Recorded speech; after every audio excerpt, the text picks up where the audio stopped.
Call this meeting of the House Appropriations Committee to order. Please proceed with the roll call. Chairman Harris, Here. Abney, Designation. Bellman, Brennan, Curry, Designation. Fleming, Friel, Designation. Gallagher, Guzman, Khan, Kincaid, Kozarowski, Designation. Mattson, Maligari, Mays, Designation. Mullins, Salisbury, Designation. Sanchez, Designation. Siegel, Waxman, Webster, Young. Chairman Struzzi, Here. Barton, Designation. Brown, Designation. DeVanzo, Designation. Ecker, Flood, Designation. Kale, Designation. Krupa, Kutz, Designation. Mako, Marcel, Designation. Mustello, Designation. Nelson, Designation. Allsummer, and Warner. Designation.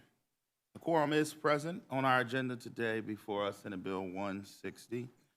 We will bring back, the chair moves to bring up Senate Bill 160 before the committee makes a motion to pass it to the floor of the House. Is there any discussion on the bill? Yes, Mr. Chairman, we have a member of the committee who would like to speak. Representative Krupa. May proceed. Thank you, Mr. Chair, and thank you for calling up Senate Bill 160. Our budget is more than 2 months late, flat out unacceptable. While politicians in this building are dragging their feet, our school districts, our counties, our home health agencies, our children and youth departments, and our crime victim centers and more are left twisting in the wind. Schools are being forced to take out loans to pay teachers and keep the lights on. Home health agencies have warned me that they'll have to shut down services by the end of the month. Crime victim centers, the lifelines for people in crisis, are considering mass layoffs. This is the direct result of our failure to do our most basic job, fund the Commonwealth.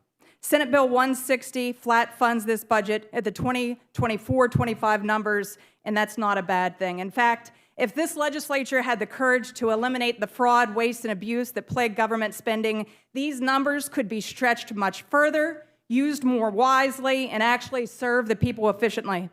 This problem isn't the amount.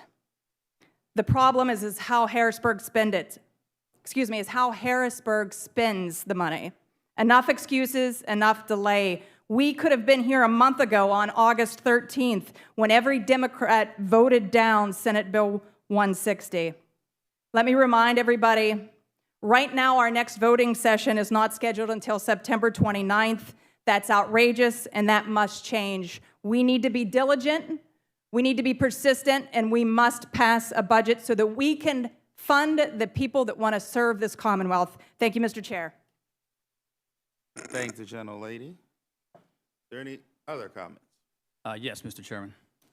Go ahead. I appreciate that we are here today to move Senate Bill 160 forward. It is a key step in the process of implementing a state budget.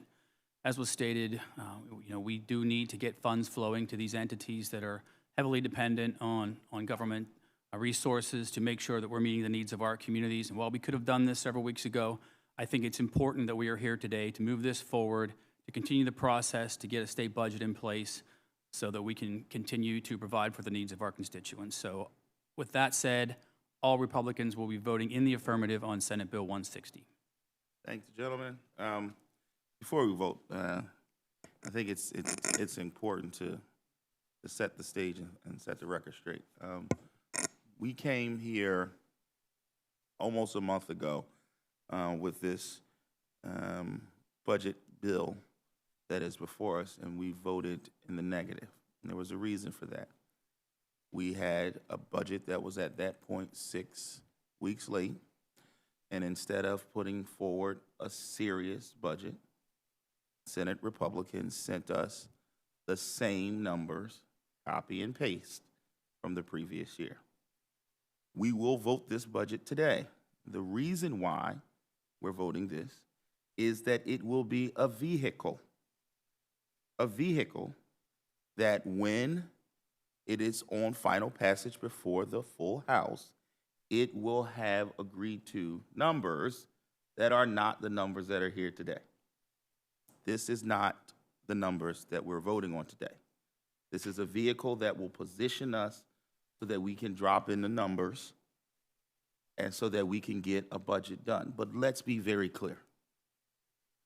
On many occasions, this committee, this body has voted budgets, have voted for transit, and have voted for a myriad of things that would have moved this Commonwealth forward.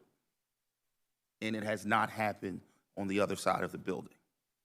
So it is extremely important that those who are at home, who are watching, who may be frustrated, as am I, understands that we have done what has been necessary to get a budget done.